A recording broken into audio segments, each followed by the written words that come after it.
Assalamualaikum warahmatullahi wabarakatuh. Di sini saya akan mempresentasikan proposal seminar saya, yaitu meningkatkan hasil belajar siswa dalam penerapan pembelajaran IPA di alam terbuka pada siswa kelas 5 SD. Baik, yang pertama itu adalah sebuah pembelajaran IPA di alam terbuka. Pembelajaran yang baik hendaknya diberikan kesempatan pada siswa untuk mengembangkan potensi dan keaktifan siswa untuk diperlukan suasana pembelajaran yang menarik dan menyenangkan.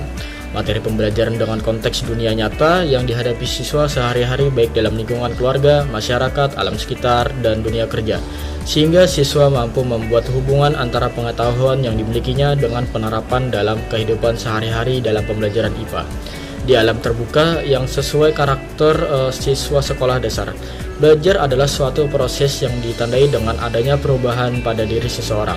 Perubahan sebagai hasil yang dapat ditunjukkan dalam berbagai bentuk seperti perubahan pengetahuan, pengalaman, sikap dan tingkah laku, keterampilan, kecakapan, dan kemampuan, daya reaksinya, daya penerimanya, dan lain-lain aspek yang ada pada individu.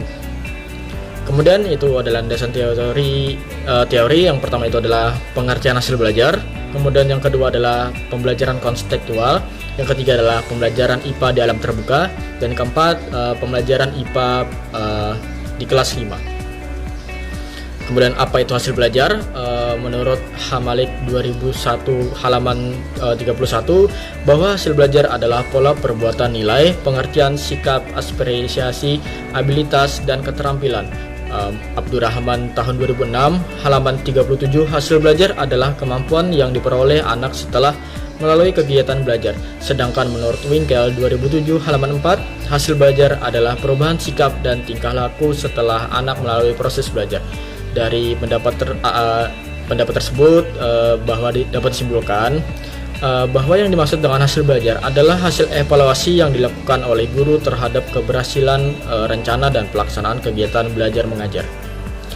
Kemudian pembelajaran kontekstual. Pembelajaran kontekstual merupakan pembelajaran yang mengkaitkan materi pembelajaran dengan konteks dunia nyata yang dihadapi siswa sehari-hari baik lingkungan keluarga, masyarakat, alam sekitar, dan dunia kerja, sehingga siswa mampu membuat hubungan antara pengetahuan yang dimilikinya dengan penerapan kehidupan sehari-hari dengan melibatkan 7 komponen utama pembelajaran, yakni konstruktivisme, kemudian bertanya, menyelidiki, masyarakat belajar, pemodelan, refleksi, dan penilaian autentik. Kemudian ada pembelajaran IPA di alam terbuka. Pembelajaran adalah sesuatu proses membelajarkan subjek didik atau pembelajaran yang direncanakan, dilaksanakan, dan dievaluasi secara sistematis agar subjek didik dapat mencapai suatu tujuan pembelajaran secara efektif dan efisien.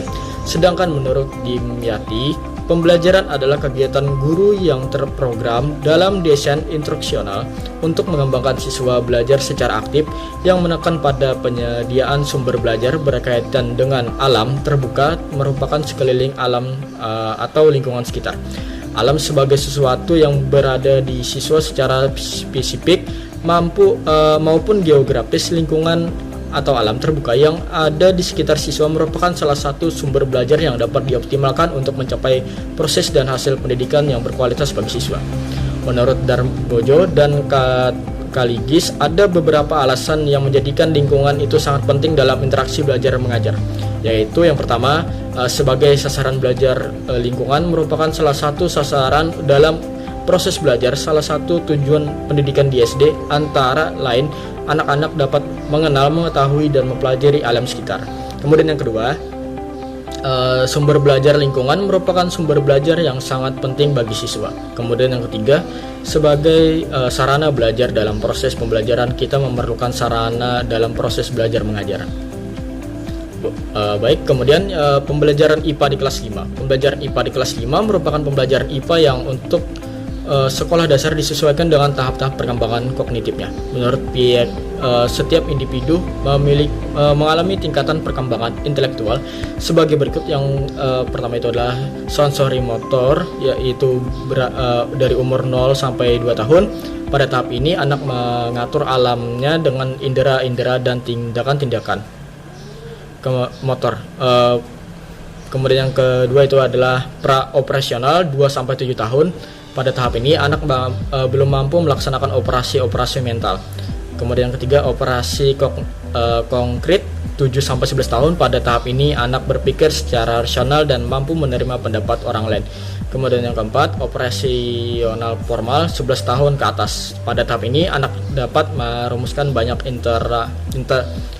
alternatif hipotesis. Dalam teori tersebut jelas sekali bahwa siswa kelas 5 berada dalam tahap operasional formal sehingga dapat berperan aktif dalam pembelajaran IPA di alam terbuka.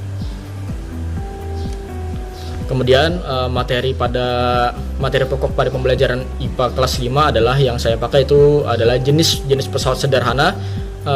Yang pertama itu adalah pengukitan atau tuas, bidang miring, roda, poros, dan katrol.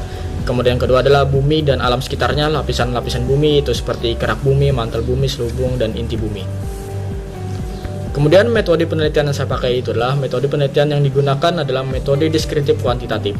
Dalam Sugiono 2010 tahun 2010 halaman 14 menjabarkan bahwa penelitian kuantitatif adalah metode penelitian yang berlandaskan pada filsafat positivisme, digunakan untuk meneliti pada populasi atau sampel tertentu. Teknik pengambilan sampel pada umumnya dilakukan secara random. Pengumpulan data menggunakan instrumen penelitian analisis data bersifat kuantitatif atau statistik dengan tujuan untuk menguji hipotesis yang telah ditetapkan. Baik, mungkin itu saja yang dapat saya sampaikan. Salah hilaf mohon maaf. Wassalamualaikum warahmatullahi wabarakatuh. Terima kasih.